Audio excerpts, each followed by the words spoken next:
네, 선재규 선임 기자 나와 계십니다. 안녕하세요. 안녕하세요. 네. 설리번 백악관 국가안보보좌관과 왕이 중국의 중앙외사판공실 주임 전략소통을 가졌다고요? 이 얘기 좀 해볼까요? 그 왕이 초청으로 4월 일정으로 방문을 해서 어제까지 이틀 동안 전략소통을 가진 걸로 그렇게 보도가 됐습니다. 네. 그 중국 관영 언론도 그렇고 미국 정부도 그렇고 새로운 중미 간의 전략적인 소통이라고 상당히 의미를 높였습니다. 네. 그 중국 관영 CCTV는 솔직하고 실질적이었으며 건설적인 토론을 진행했다고 강조를 했고요. 왕이는 그런데 많은 우여곡절을 겪었다. 뭐 이런 얘기도 좀 덧붙였나 봅니다. 그러니까 왕이도 그렇고 네. 설리반도 그렇고 잘하자 하면서도 자기들 할 말은 다 했습니다. 글쎄 좀 표현이 그렇지만 보면은 이렇게 막 그 양대 이렇게 뭐 글쎄 좀 조폭이라고 좀 하기는 그렇지만 서로 간의 어떤 그런 영역 싸움인데 네. 그동안에 중국이 이제 치고 올라오니까 미국이 이제 그걸 커버하는데 좀 달래가면서 이런 그런 모습입니다. 왕이 그 외교부장이 중미 관계가 많은 우여곡절을 겪었다. 그러면서 이제 관계 발전을 위한 5가지 방안 뭐 여러 가지가 있습니다. 우선 양국 정상이 방향을 잘 잡는 게 관건이라고 했고요.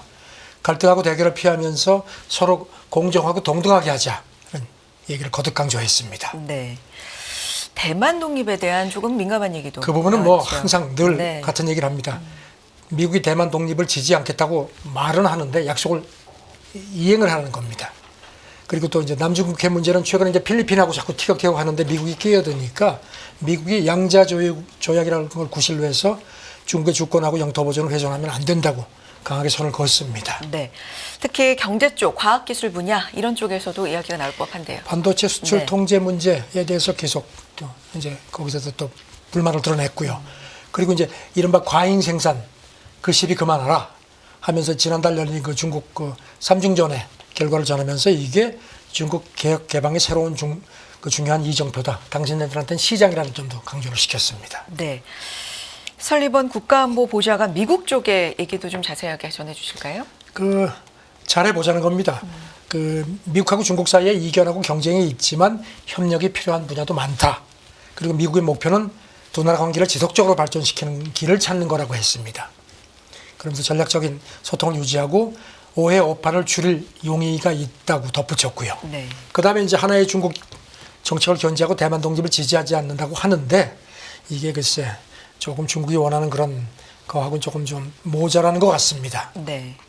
정상 간의 만남 얘기도 나왔다고 하는데 이게 일정이 뭐 잡히는 건가요? 이번에 그 가까운 시기에 정상 간 네. 새로운 상호작용을 갖는 문제도 논의를 했다. 이렇게 표현됐는데요. 네. 홍콩 그 사우스 차이나 모닝 포스트가 그 이번에 그 두 사람 만나기 앞서서 그 이번에 설리반이 미국 대선 전에 바이든이 중국을 방문하는 것을 제안할 것 같다. 이렇게 보도를 했습니다. 바이든은 그 상원의원하고 부통령 할 때는 4번 중국에 갔는데 네. 대통령 취임하고 나서는 아직까지 중국을 방문한 적이 없습니다. 이런 가운데 백악관이 오늘 새벽 그 발표한 거 보면 몇 주 안에 바이든하고 시진핑이 통화하는 그런 걸 추진을 한 계획이라고 또 했습니다. 네. 협력하기로 한 합의된 또 분야 뭐가 있습니까? 지금 뭐 그 펜타닐, 그 좀비 마약을 미국에서 심각하죠. 그 원료가 네. 중국에서 온다고 그래가지고 그 부분도 계속 협의를 하기로 했고 불법인이라고 기후위기 또 계속 협력하자고 했습니다. 네. 그다음에 인공지능 관련해서 이미 한번 만났는데 정부 간 2차 회의도 하기로 했고요. 특히 그 대만에서 이제 우발적인 충돌 막기 위해서 그 어떤 그 두 나라 군사회담 수준을 좀 높이기로 이거는 이제 미국이 제안을 한 걸로 되어 있습니다. 우크라이나, 중동, 뭐 한반도 지정학적인 현안도 논의가 됐다고 협의를 하는데요. 한 걸로 관측이 네. 되는데 여기 대해서는 뭔가 이렇게 뭐 중국 언론도 그렇고 미국 쪽에서 공개한 건 없습니다. 네. 지금 이 설리반하고 왕이는 지난 1월에 방콕에서 접촉을 했죠. 그리고 이제 7개월 만입니다. 오늘 이제 귀국할 예정인데 이런 가운데 주미 중국 대사가 그저께 뉴욕에서 열린 행사에서 이런 얘기를 했습니다. 중미 관계가 내가 죽고 내가 사는 제로컴 게임이 돼서는 안 된다. 그러면서 앞서거니 뒤서거니 하면서 함께 번영하는 게 가능하다.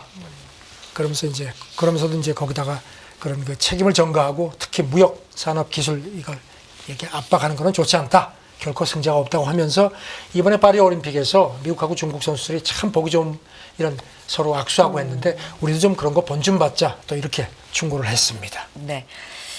미국과 중국 양국의 외교 책사로 불리는 두 사람의 만남 어떤 얘기가 오고 갔는지 좀 정리를 해봤습니다.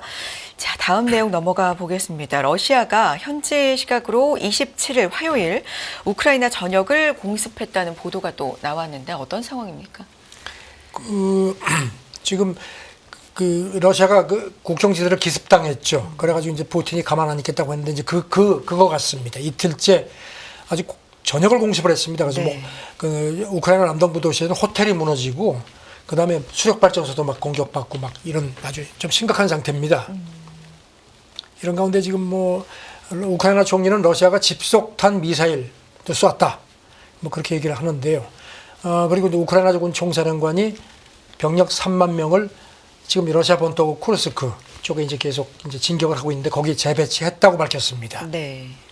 지금 우크라이나 주장은 계속 지금 진군하고 있고 서울의 한 2배가 넘는 규모로 지금 자기들이 장악하고 있다고 강조를 하는데 지금 이런 진격이 과연 어디까지 이어질지 푸틴이 이제 여기 대해서 이제 우크라이나 이제 본토를 공습을 하는데 과연 이런 식의 기싸움이 군사적인 기싸움이 얼마나 이어질지는 조금 좀 두고 봐야겠습니다. 그런 가운데 이 나토와 유럽연합 우크라이나를 추가 지원하는 방안을 긴급 논의했다고 합니다. 이 내용도 전해주세요. 어제 나토하고 유럽연합 그 긴급회의가 있었고요.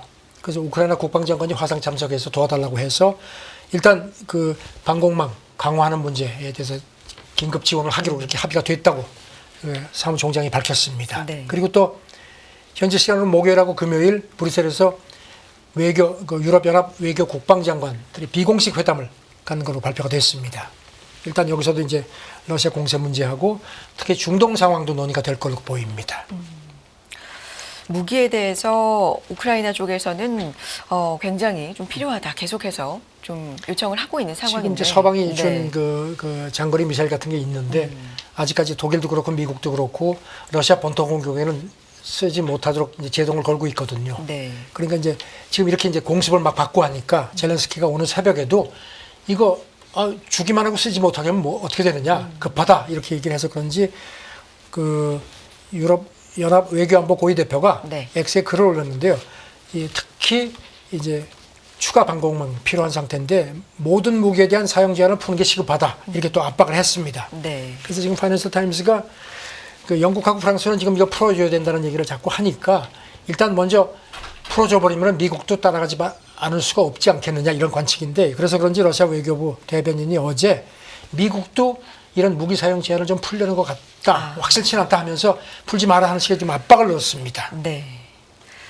미국과 러시아 이렇게 지정학적 위기로 좀 의견 충돌이나 마찰을 계속해온 와중에도 양국의 정보 기관의 소통은 계속해서 이어져 왔다고요? 그러니까 러시아 타스 통신이 보도를 했는데요. 네. 러시아 대외 정보국 책임자가 타스 통신하고 회견을 하면서 이렇게 지금 지정적으로 계속 이제 미국하고 러시아가 티격태격 하는데도 우리는 CIA하고 이런 표현을 썼습니다. 보통 수준의 정보 교환을 최소한으로 유지하고 있다. 이렇게 강조를 했습니다. 그러면서 워싱턴 DC하고 모스크바에 서로 와 있는 CIA하고 자기네 요원들이 최소한의 접촉을 하고 있다고.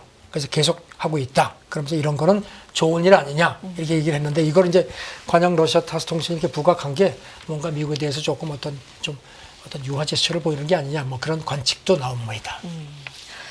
알겠습니다. 다음 얘기 넘어가 보겠습니다. 트럼프 전 대통령 해리스에 비해서 예산 편성에서 적자가 한 5배 정도 높을 것이다. 이런 분석이 나옵니다. 그 와튼 스쿨 쪽에 그 초당적인 연구 그룹이 있는데 거기서 보고서를 냈는데 네. 그게 지금 말씀하신 것처럼 트럼프하고 해리스가 이제 자기가 갖고 있는 예산 구상이 이제 적자 규모가 이제 물론 늘어나는 건데 트럼프께 해리스 거에 비해서 근 5배 정도 높게 관측이 된다는 겁니다. 적자 규모가요. 그렇죠. 네. 앞으로 10년 정도 이렇게 이제 자기들이 이제 추산을 해보니까 트럼프 예산안은 앞으로 10년 연방재정 적자가 우리 돈으로 7,700조 원 정도까지 늘어날 걸로 추산이 되었습니다. 네. 반면에 해리스 거는 여기에 한 5분의 1 정도밖에 안 되는 한 1,600조 원 규모 정도로 예상이 됐습니다. 네. 집권 때가 있으니까요. 트럼프 전 대통령 같은 경우는 이게 또 비교하는 뭐 그런 것도 그렇죠. 지금 나왔으니까. 보고서는 이제 여러 가지를 비교를 했는데요. 트럼프가 기억하시겠지만 2017년 집권 당시에 감사를 발의시켰고 이제 이게 내년 말에 이제 이게 내년 말이면 이제 끝나는데 트럼프는 자기가 다시 집권하면은 영구화시키겠다는 거거든요. 그렇게 되면 이제 그만큼 재정이 비는 거죠. 네. 그 규모가 앞으로 10년 정도 한 4조 달러가 넘어갈 걸로 그렇게 보고서는 내다봤습니다. 네. 그리고 뭐 여러 가지 뭐 그래 이제 트럼프는 이제 이렇게 비는 부분을 그 보편 관세하고 중국에 대해서 한 60% 관세 부과해서 그걸로 채우겠다고 하는데 지금 월가 쪽에서도 이게 현실감이 많이 떨어진다는 지적이 좀 많죠. 네. 해리스 같은 경우는 그 근로소득이라든가 기타 그 중산층 세금 공제 확대 같은 것도 있고, 그다음에 이제 생애 첫 주택 구입자한테 보조금도 주겠다고 했고 이런 걸로 인해서 이제 여기도 역시 재정 적자가 늘어날 수밖에 없는데, 하지만 이제 이 보고서 지적은 법인세율을 해리스가 집권하면은 지금은 21% 이제 트럼프가 낮췄죠. 이거를 28%로 높이면은 한 1조 1,000억 달러 정도는 보완될 수 있다. 어쨌든지 이 와튼 스쿨에서는 트럼프가 당선될 경우엔 훨씬 재정 적자 규모가 더 늘어날 거라는 식의 그렇게 진단을 했습니다. 네. 지금 양 후보가 대통령이 될 경우에 어떤 정책적인 방향이 잡힐지 그 부분에 대해서 어떤 나라가 또 유리할지 불리할지 이런 것들이 상당히 좀 셈이 바쁘게 돌아가고 있는데, 그런 가운데에서도 정도의 차이는 보이지만 제조업 보호에 둘 다 관세를 활용할 것이다. 이건 공통점이라고요. 그렇죠. 네. 그 뉴욕 타임스가 그걸 이제 이렇게 비교를 했습니다. 뭐 관세 정책에서 정도 차이는 있지만 네. 제조업 보호를 위해서 관세를 활용한다는 점에서는 해리스나 트럼프가 똑같다는 겁니다. 그리고 이제 뉴욕 타임스가 이제 되돌아보기를 트럼프가 승리했던 2016년 대선 때만 해도 민주당 공화당 막론하고 그 당시만 해도 이제 세계화 때문에 자유무역을 선언했지만 지금은 상황이 판이해졌다는 겁니다. 네. 그리고 이제 트럼프가 그 당시에 세계화 때문에 피해를 본 그 미국 유권자들의 반감을 부추겨가지고 이제 당선이 됐기 때문에 민주당도 이런 걸 이제 기억하게 해서 이런 표심을 놓치지 않으려고, 그래서 지금 이제 관세 문제를 그러니까 이제 민주당도 가지고 나온다는 겁니다. 다만 이제 그 정도 차이가 있다는 겁니다. 네. 그런데 그 정도의 차이가 이제 중요한 거니까 강도 면에서는 확실히 좀 차이가 있다는 그래서 거죠. NGO 관계자 네. 얘기는 경제 무역 현안에서 양당이 같은 방향으로 움직인다는 겁니다. 그래서 누가 이기든지 간에 관세를 앞세운 산업 정책을 펴온다는 점에서는 같을 거다 이렇게 네. 봤습니다. 9월 10일인가요? 지금 TV 대선 토론이 예정이 되어 있죠. 그렇죠. 네. 지금 이제 거기서도 아마 이거 가지고 이제 네. 아마 서로 격돌을 할 것 같습니다. 근데 지금 이제 월가 쪽에서는 트럼프가 이제 얘기하는 보편 관세, 중국에 대해서 뭐 60% 관세를 부과한다고 하는데 그게 만약에 실행이 되면은 그게 전부 미국 소비자 부담으로 돌아올 거라는 겁니다. 여기 대해서 이제 세계무역기구 사무총장도 앞서서 그 10% 보편 관세를 상당히 신랄하게 비판을 했습니다. 이게 강행이 되면은 무역 안정성하고 예측 가능성을 뒤흔드는 전 세계적인 난투극을 초래할 수 있다. 이렇게 또 지적을 했습니다. 지금은 어느 정도 물가에 대한 관심이 경기 침체 쪽으로 좀 옮겨가면서 물가에 대한 관심이 조금은 조금 떨어졌는데 빠지긴 했죠. 네. 이 관세 부분을 얘기를 하는 걸 보면 물가 쪽도 또 자극할 수 있다. 예, 이런 뜨거운 얘기네요. 감자입니다. 네. 네. 알겠습니다. 다음 얘기 넘어가 보도록 하죠. 비슷한 관점에서 관세 얘기인데요. 이 고관세 문제 해결은커녕 오히려 악화시킨다. 이런 분석이네요. 그러니까 미국의 그 피터슨 네. 국제경제연구소 이게 약간 좀 보수 성향의 싱크탱크인데 거기 이코노미스트도 비슷한 얘기를 했습니다. 네. 지금 관세가 상당히 그 정치적으로 인기를 얻고 있는데 하지만 불행히도 자기들이 분석하기에는 이게 관세로 인해서 이런 뭐 제조업 공동화라든가 뒤처진 지역사회 문제, 그다음에 미국의 소득 불평등 이거 하나도 해결할 수 없다는 겁니다. 오히려 더 악화시킬 수만 있다고 그렇게 또 지적을 했습니다. 네. 그럼에도 이렇게 정치적으로 인기가 높은 게 현실이기 때문에 이제 양당이 여기 더 매달린다는 겁니다. 그리고 이제 이런 올해 초에 CNBC도 그렇게 분석을 했는데 올해 초에 나온 보고서도 보면은 트럼프가 이렇게 중국의 관세에 대해서 어떤 일자리 창출 같은 걸 강조한 게 큰 효과는 내지 못했지만 실질적으로 해당 지역에서는 정치적으로 인기가 없고 그 지지율이 올라갔다는 겁니다. 그래서 민주당도 이것 때문에 전전긍긍한다는 겁니다. 다만 이제 해리스는 이제 이렇게 전에도 몇 차례 말씀드렸지만 조금 모호한 입장. 이제 그래서 이제 왜냐하면 이제 노골적으로 얘기를 하진 않고 이렇게 얘기를 한다는 겁니다. 관세에 관련된. 그렇죠. 네. 이제 다만 이제 지난번 전당대회 때 해리스가 트럼프의 그 보편 관세 구상에 대해서 이거는 트럼프 세금이다. 네. 이렇게 이제 지적했는데 지금 뭐 그래서 이제 해리스 캠프 대변인 얘기도 자기들은 전략적으로 표적 관세를 동원하겠다. 그러니까 전반적으로 하지 않고 중국을 표적해서 중국의 특정 산업을 이렇게 하는 식으로 해서 좀 전략적으로 접근하겠다는 점도 강조한다는 겁니다. 네. 그러니까 중국의 핵심 산업을 좀 그렇죠. 표적으로 하겠다 뭐 이런 건가요? 그래서 뉴욕타임스도 아시다시피 지금 트럼프 때 중국에 대한 고관세가 이제 적용이 돼서 해리스 이제 바이든 집권하고 나서 그걸 안 깼거든요. 그대로 그걸 유지를 해왔고 그다음에 이제 지난 5월에는 여기다 더해서 한 배터리 뭐 반도체 철강 의료기기 같은 데 대해서 한 180억 달러의 또 새로운 관세까지 이렇게 고상을 해놨고 이달 안에 이제 이걸 결정을 할 예정인데 역시 관세는 계속 밀고 간다는 겁니다. 다만 이제 아까도 말씀드린 것처럼 두 양당 간의 어떤 정도 차이는 있다는 겁니다. 네. 알겠습니다. 자, 다음 얘기도 뭐 대선과 미국 대선과 관련된 이야기인데요. 해리스는 사실 바이든 정부하고 어떻게 보면 이렇게 동일시해서 생각이 될 수도 있는데 유권자에 대한 평가, 바이든 국정 운영에 대해서는 부정적임에도 불구하고 해리스에는 이게 타격이 별 없는 이유가 좀 존재감이 없기 때문이다. 이런 분석인데요. 그러니까 워싱턴 포스트 네. 분석인데요. 해리스가 바이든 행정부의 부통령으로 쭉 한 3년 반 집권을 해왔는데 바이든에 대해서 미국 사람들이 굉장히 또 뭐 경제 인플레 네. 불만이 많은데 해리스가 이렇게 후보가 되고 나서는 그런 부담이 좀 많이 떨어져 이렇게 털어내졌다는 겁니다. 그런데 그게 왜 그런지를 이제 뉴욕타임스가 이제 워싱턴 포스트 분석은 네. 부통령으로서 존재감이나 성과가 없었다는데 그래서 그 당시만 해도 그래서 이제 해리스가 어떤 의미에서 서름을 받았는데 오히려 이게 후보가 되고 나서는 오히려 득이 되는 그런 상황이 됐다는 겁니다.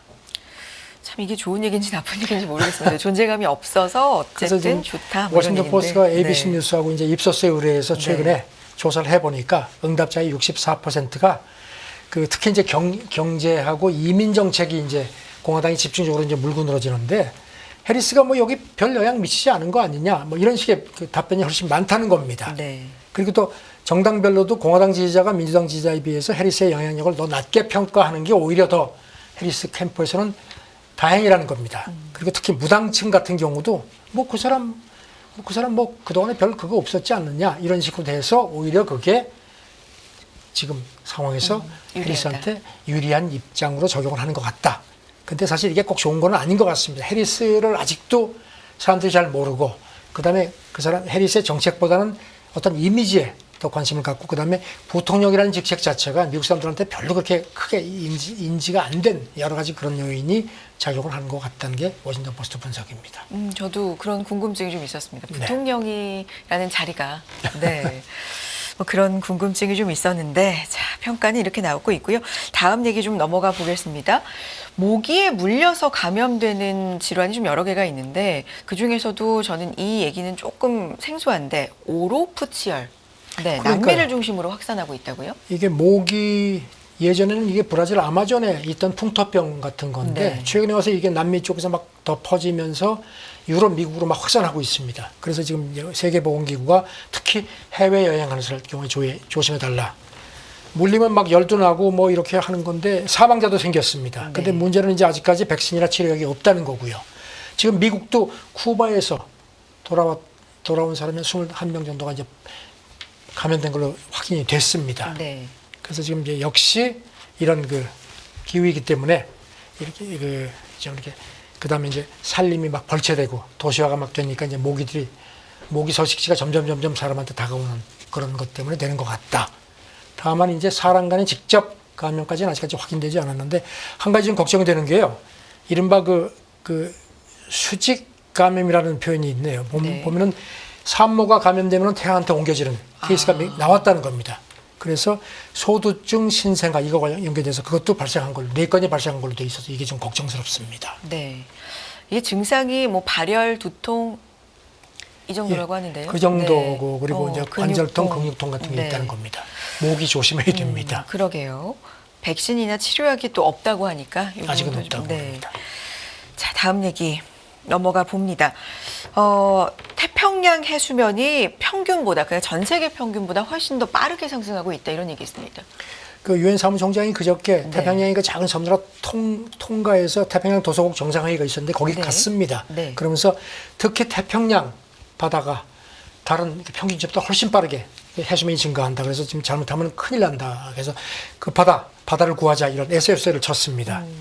지금 그러면서 뭐 사실 이 나라들은 탄소 배출량이 전 세계 배출량이 0.02%밖에 안 되는데 지금 직격탄을 맞고 있다는 겁니다. 네. 이 추세로 가면은 그 투발루라는 나라가 있는데 그건 특히 해수면이 낮은데 30년 안에 그 지구상의 그 지도에서 사라질 수 있다는 겁니다. 네. 이게 가장 큰 안보 위기라는 겁니다. 진짜 이 정도로 심각한 상황이 됐습니다. 그래서 뭐 생존 여부가 절박한 도시국, 태평양 도시국의 미래를 좌우할 수 있다. 이런 얘기까지 나오고 태평양의 있으니까요. 이런 천국이 사라진다 이런 얘기를 했습니다. 알겠습니다. 여기까지 듣도록 하죠. 손재규 선임기자 함께했습니다. 고맙습니다. 네, 감사합니다. 100세 시대는 옛말, 이제는 120세 시대를 준비해야 합니다. 여러분은 어떤 준비를 하고 계신가요? 나의 미래를 단단하게 만드는 가장 현실적인 세 가지 도구가 준비된 자만이 더 나은 미래의 주인이 될 수 있습니다. 흔들리지 않는 미래를 위한 인생 전략, 지금 만나보세요.